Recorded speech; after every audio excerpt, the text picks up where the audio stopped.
Da-dun, da-dun, da-dun, da-dun. Good morning, everyone. Good day, or wherever you happen to be. This is Russ Johns and my lovely co-host with the mostest, Mary LaSalle. And we are Future Media TV, and we have an open forum today. Our guest was unable. Naomi, hope you're able to join us another time, another day. And I just wanted to recognize the fact that this is something that we're passionate about doing. We want to help, kind of share this information with others, whatever we're having to do. Today's show is Marketing Ideas That Work. And we also have Carmen and David in the room, and like to get a little bit of feedback on what you're working on, what your passion projects are today, and some of the things that are going on in your world. So Carmen, why don't you give us an update in Carmen's world? Hey everyone, Carmen's world is sunny. Today I'm coming to you guys from Florida, so it's a beautiful day in Florida. My world of marketing is the numbers world. I deal a lot in SEO and conversion rate optimization, those types of things, data analytics for marketing.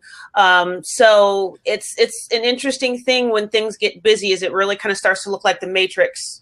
It's like you just kind of sit and you get used to reading it all.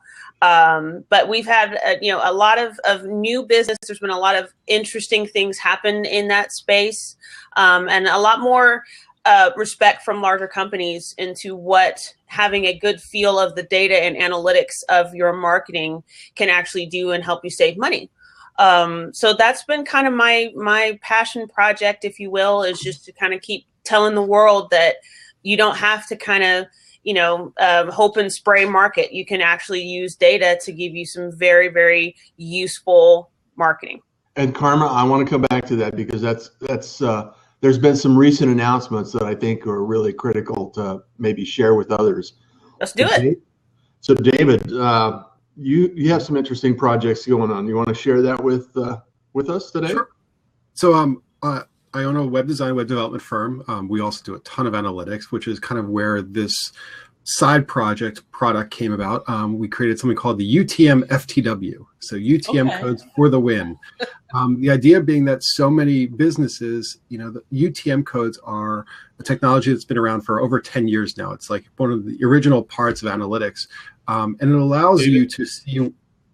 Yep. Okay. So for some of our people that listen to this show, they have no idea what that means. Thank you. Inside the bubble, they have no idea what UTM means. You're bubble talking.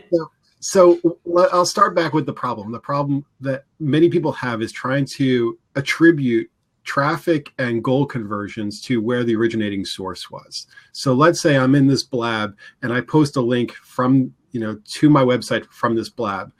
How can I track the conversions or the people that have bought something on my website back to this blab that I'm on right now? And the way to do that is something called UTM codes, where you can attach extra characters to a URL string, and that comes into your Google Analytics, and you can see the source better. Carmen, you're nodding your head. I approve. He's doing it right. Yep. So, but one of the biggest problems is that most people get confused by them or forget to use them because it's such a challenge to remember to use them or to go through the process or to just, make them part of your normal process. So what we did was we actually went ahead and created a free Chrome browser extension that walks you through the process. So right from any page that you're on, whether it's your site or someone else's site, click the button, walk through the process, and then go right to social sharing. And then we also created with it some starter dashboards in analytics, so you can start seeing the traffic from those campaigns directly in your analytics without having to dive through reports and everything. It's right there in a custom dashboard we've created. Because it's a UTM report? It's our UTM report. It's dedicated to campaigns. So I can see that from the link I posted in your chat, I'm already seeing people clicking through the link and coming into our website. And I can see that they came from the Marketing Ideas That Work Blab channel. So nice. It's that nice thing where, marketers and anyone else can see well, what's the return on investment for my time spent on social media? Which message that I put on Twitter actually got me purchases or signups or subscriptions, which community that I was sharing in actually turned into something valuable, and it's just UTM codes. something that's, like I said, been around for 10 years, but people just it's don't. a totally underutilized tool. Yeah. Okay. So our goal is to make it as useful and as user-friendly as possible for you to just jump in and UTM everything possible. Okay. Any questions, Mariette? Karma? I think that's brilliant. I mean, we use UTM codes frequently. To have a Chrome extension for browsers, that's fantastic. That's a boss move. Hashtag boss move. Boss move. I think one of the problems that a lot of people will have, particularly entrepreneurs in that early stage, is they think that social media is going to be the savior of their marketing, but then they don't know really how to do it in a really sense-driven, metric-driven way. It's again, hope and spray. I'll buy a bunch of ads. I'll tweet every 5 minutes about my shoelaces being untied. And then they wonder why social media didn't work. Or they'll buy ads and then say, Twitter ads didn't work. And it's like, but if you put these UTM codes on there, you can see, no, it's not Twitter that's not working. It's your message that needs to be adjusted, or it's your audience you're reaching that's not coming through correctly. So that's a really awesome tool. I definitely have to catch up with you after the fact and see how we can't make that available to some of my people as well. It's a free extension. You just go and install it. And, we just launched it last Monday quietly. So this week, my job is really just, spread the gospel of it. And is that going to be available in the apps store? Yes. It's right now. Where's the best place that people can acquire that tool? It's in the extension store, the Chrome extension, whatever library thing, or you can go directly to utmftw.com. So UTM's for the win.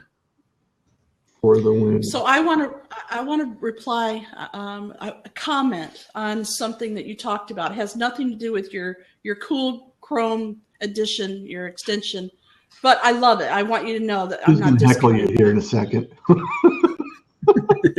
I'm waiting for the heckling. Come on, give it to me. No, before we went on air, you guys even came into the room, Russ and I were talking about how am I going to remember what I'm supposed to do every day. Russ gives me a list a mile long that I have to do, right? And I give him a list of things that he has to do. And he always seems to remember to do his. And mine, he said, now, have you been doing that? And I was like, oh, I haven't done that for 2 weeks. I forgot. So, Russ, help me. Isn't there some kind of plug-in or something that you can do? He goes, put it on your calendar, Mary. There's an app for that. Put it on your calendar, and it'll come up every day. Mm-hmm. And I thought, okay, it's that easy. Scott, so I love Todoist. So here is my comment about that. If it's right there, ready for us, right on our toolbar, we'll be able to remember to do it. Correct? Well, if it was hidden somewhere, codes, people forget to use it. They forget that. That's what I'm saying. If it's right there in front of us, we'll remember. If it's hidden into our tools somewhere on our computer, we might put it on our desktop, so we see it more often, but we're still not going to remember. But if it's right there in front of us, we'll remember. So thank you for that. Okay, so I have a little different question, and Carmen, this probably relates to you. I'm listening to this conversation, and I'm thinking through my head, if somebody really wanted to rock their world in terms of conversion, social, bringing back the product sell, converting to an email list, the whole pipeline, you have to look at it. And this is the way I describe it to a lot of people think of it in terms of water, plumbing, right? You have some water coming in the pipe, and all of a sudden it stops. It's just like your data. Okay, they go to an ad, or they go to a post, or they go to a tweet or something like that, and it just stops there. So the message is not converting at the social level. It doesn't get to the website because they didn't never get past the call to action on the tweet, right? Mm-hmm. And then then it gets to the website, and then all of a sudden they show up and they bounce, right? Okay, why? It's the messaging, it's the conversion, these things, nothing happened. And then once they get to the conversion page, they may or may not, they may bounce out. They may never sign up for your email list. And the only way that we can determine where they stop in the pipeline is by data, right? Right. And I think there's a couple of points in what you're describing there. And often we find that traffic doesn't usually stop, it just leaks. You've got different points at which things are not tight as they should be. So you lose a few here, you lose a few there, you lose a few there. And by the time you get all the way to that conversion point, you've went from 100 people to 5. And so they've leaked out, down this process. And so it's about trying to figure out where those leaks are. I'm not gonna say it never happens, but it's kind of rare that things just screech to a halt, stop. But I think that a lot of times, there've been some interesting heuristics and things like that put together, but oftentimes when people bounce, I feel like it's because there's a motivation mismatch. They thought they were going to get something that they're not. You know what I mean? They clicked on your tweet that said you were going to get, I don't know, marketing advice. And then when they got there, what they got was a sign up for your email. And that's not exactly the same thing. You know what I mean? If you're signing up for an email, tell people that's what you're getting. You know what I mean? You're coming here to sign up for an email. We'll send you great marketing advice to your email inbox every day. Those, if you're honest with people and tell them what it is that they're going to get when they click, they're more likely to stay once they click. Yeah, you might lose a little bit of traffic because, people you may have people that may not have wanted an email, you know what I mean? Right. But you're getting better conversion because the people that are actually making it to your site knew what they were getting when they got there. So this goes back to the second part of it, and being marketing ideas that work. So what I hear you saying, Carmen, is the messaging has to be in alignment with the design to make sure that they see something, they learn something, they're told that they're going to learn something over here. They go there and it's exactly what you told them in the first place. Tell them what you're going to tell them what you're going to teach them, and then tell them what you taught them, right? Right. And, and oftentimes, I think, right. But yeah, I think a lot of people, particularly and I hate to call out people, but if you're DIYing your marketing, you tend to look for shortcuts. And it's like, okay, well, I already have this homepage, so let me just link all of my tweets and things like that into my homepage. Yeah. And then it's like, okay, but your homepage may not be talking at all about what your tweet said. Or they're linking Google ads or Facebook ads or whatever to their homepage, and their homepage is not the best place to do that. So they don't create landing pages or custom design pages to support the message that you're putting out. Then the traffic comes and kind of goes, what the heck is this? This is not what I thought it was going to be. It was funny. I was talking to somebody the other night and they're like, well, if they like it enough, they'll click around and find it. No, they won't. No. Life is too busy. People don't really take the time. Well, Russ and I have this problem. Yeah. And it's a problem with every single person that we work with. All of our clients have the same problem. What is it? Messaging. So even if you tell them where they're coming and they get to your website, it's still not clear what you're talking about. It's still not what they thought, because the message, it might be what they want, but they can't figure it out because the message is not clear. Yeah, there's a really interesting guy down here in Florida. His name is Dr. Flint McLaughlin, and he has a group called Mech Labs, and he does a lot of marketing research and stuff. He's a really awesome guy. What's his last name? McLaughlin. Dr. Flint McLaughlin. Okay. But he has a phrase that he says, clarity trumps persuasion. So clarity trumps persuasion. You don't need to persuade your audience, just be clear about what it is that you're offering, what the benefits are going to be, you don't have to and it's not a con, but you know what I mean? Just be clear. And if it's a good fit for them, it'll work. If it's not, then that tells you something about the product or service that you're offering. So that falls in alignment with people don't like to be sold.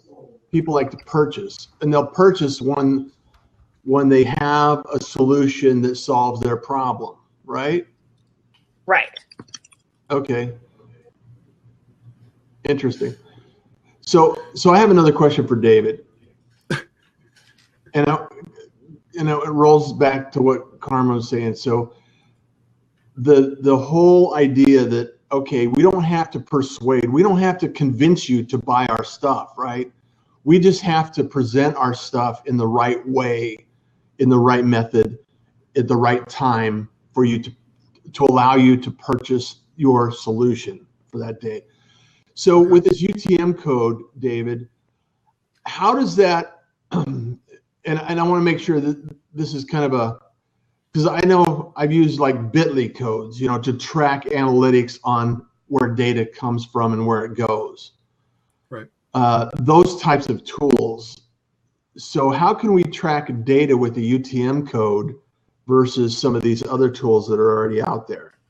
All right. So bit.ly is a link shortener, right? So you can put UTM codes into a bit.ly link. Okay. Just like our plugin uses Google's version of it. It uses the goo.gl link shortener. There's a problem though in that, and I think it's human nature. We want to see big results to our messaging, and we get swayed by the social proof as opposed to the conversions. So we have, on one hand, one brand of marketers who are saying we need more distribution, we need more, proof, we need more eyeballs seeing our messages, which that gets you away from. We need more that converts. So you end up with messaging that's off, misaligned with your goals, because you're trying to get more visibility for your messages as opposed to more conversions coming into your website. So that's one of the main fundamental problems I see, is that a lot of people's content strategy and social media strategy is out of whack with their actual business goals.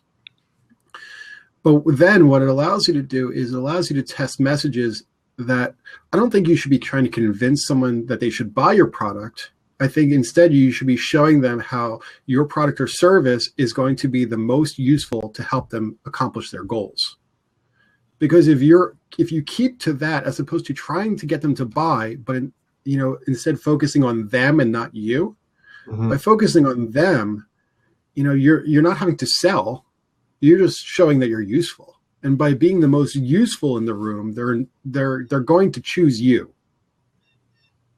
That's my opinion on most marketing and sales. With UTM codes, what it allows you to do is you can track and test which message is really resonating the most as it comes back to and relates to your site and your site's goals. So you can have different UTM codes that track back to specific messages, and you can say, well, this message got me the most traffic, but this message got me the most sales. Right. And that's what we want. You can start balancing traffic, right? We want sales. Wait a second. I got to download another PDF that I'll never read. Well, you don't necessarily want sales, because some of your messaging might be designed to get more traffic for just sheer eyeballs. Whereas you might then have a follow-up message through retargeting or something that is then to get the people that saw you in that first touch to actually buy on the second touch. But each one of your messages should have a goal for it. And that could be eyeballs, it could be sales, it could be a combination of both at different parameters, I guess. Right. But you should have, for each one of your messages, you should have a goal for that message. But then you should also be able to test which message is performing as we've set it to perform. Do you have any go-to messages that you'd like to share on social that drives conversions? Well, I mean, we ran an ad for our plugin during Social Media Marketing World. And we kind of, what's up? Great timing, by the way. Well, we saw it. We're like, you know what? Let's piggyback. So we were basically running an ad that was only for people that were following that hashtag for Social Media Marketing World. We knew we had a dedicated bunch of 2,000 marketers following a hashtag. Seemed perfect. Yeah. So it was our ad was a graphic that said, you know which tweets are getting visibility, but do you know which ones are getting conversions? Most people don't. They see the stats in Twitter that say, oh, this one got likes and reshares and everything else, but they never follow it back to their website to see how many actually got them signups for their newsletter or their purchases or anything else like that. Right. I love that. So that was our message that was designed to, play on what we knew they were doing, but what we knew they weren't doing. Right. Carmen, what about you? At Make Remarkable out here in the comments is saying basically the same thing, that people are focusing too much on impressions and not on actually making the impact that drives conversion. To throw out another hashtag, and I promise it's the last one, that's a hashtag rookie mistake.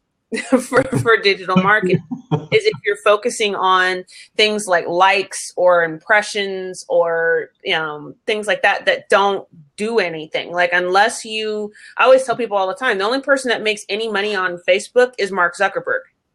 Your business doesn't. You have to get people from Facebook or Twitter or whatever platform you're on to your website where you can actually do something and actually make money, and that's a conversion. Mary and I always teach people that social is to start a conversation, right? We're social to start a conversation.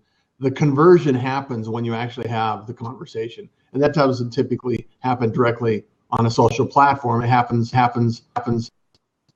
you. Agree with that? I think people get like waylaid by social proof. I mean, social proof is sexy, and everyone gets paid by putting out a tweet that gets no likes and no retweets. It's depressing. Makes you feel good.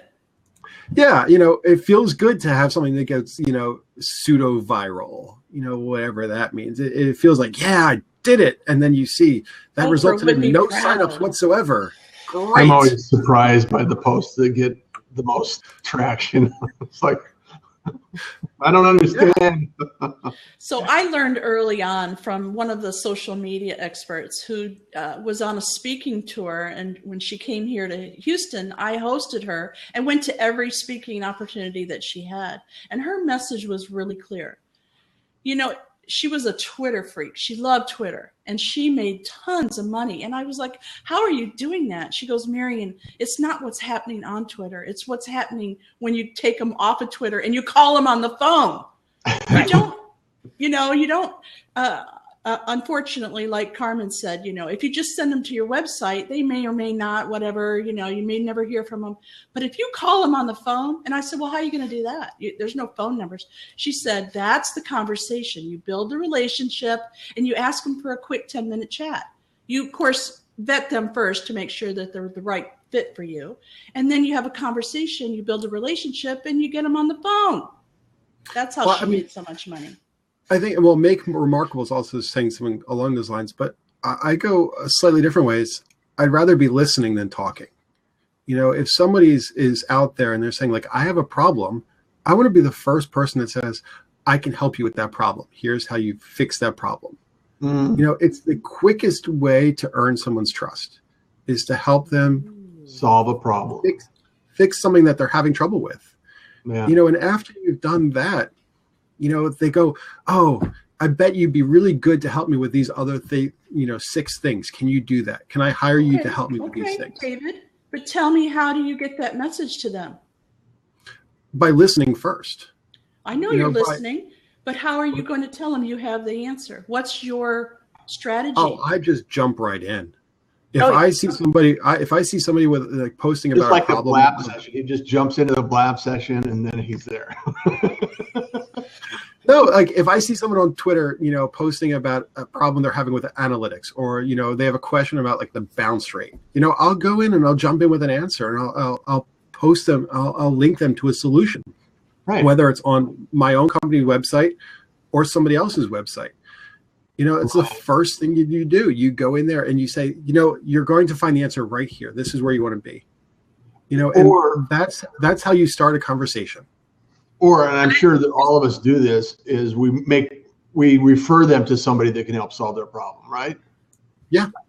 I was going to say virtual high five to David over there, because I mean, one of the things I see a lot of people that are afraid to do is, send somebody somewhere to get a solution, even if it's not with you. Yeah. If you, I mean, I think it was Ryan Hanley or one of those guys that coined the phrase that helpful is the new viral. Even if you're not, I like Ryan. You love that guy. Yeah, he's awesome. Ryan was I used to have a Google Hangout, and Ryan and I were on each other's shows a couple of times. He's a cool guy. But yeah, helpful is the new viral. Even if it's not linking to you, that person will remember you, and that raises your brand status because you helped them. So whether it's on your website or not, whether it's a conversion for you or not, help people when they need help. Yeah, that's the thing, is that most people think that they need to be talking and promoting and pushing their own stuff, where if they actually, I hate the 80-20 rule or the 90-10 rule or whatever that is. Right. I despise that rule. But I just posted about it. I'm sorry. But if you're out there and you're just out there to help, you're earning trust left and right from everybody. You become known for what you're helping people do. And then people refer people to you. I mean, we love that. Like it's part of our nature is, I have a person that can help you do this. I want to refer you. Right. And it seems like it's such basics of marketing that we've lost, in going to the internet. We forget that there's a human on the other side. So many search engine people forget that, you're not trying to win Google. You're trying to win the person who's doing the search on Google. Right. We forget that because we're so, I don't know. Fearful. Or we're all just thinking that we're sitting behind our computers like Neo in the Matrix, and there really isn't other human beings out there. We're just trying to play games. I don't know. Is anybody really out there? Out there? We're there. Ow, that hurt. Stop poking me. Well, this has been a tremendous conversation, and I love this. I love these conversations, and this is what I really search for in Blab is, these ideas that we can expand on and measure against, your experience versus David's experience versus Marion's experience, and all of these ideas, ultimately come to what's working for us. The workflow, like we talked about. I think somebody, I think it was George that uses Todoist. You have to find things that work for you, whether it's UTM codes or Google Analytics. Oh, that's what I was going to ask you about, Carmen, and the Google Analytics. And we're out of time. However, I wanted to say that Google Analytics just announced that they're going to include some additional tools in Google Analytics. Mm-hmm. Could you just mention that briefly before we jump off?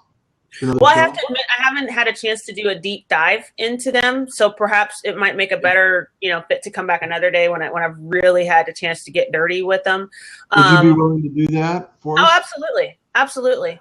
I think Google. One of the awesome things that Google has done over the last few years is realize that not everybody is an engineer like them, and so they have really, made Google Analytics much more palatable than it once was, and a lot of their products, whenever I would run into a problem with something, even things like just onboarding customers. And so I would call Google, and it was like, I needed an engineering degree to understand even the customer service rep.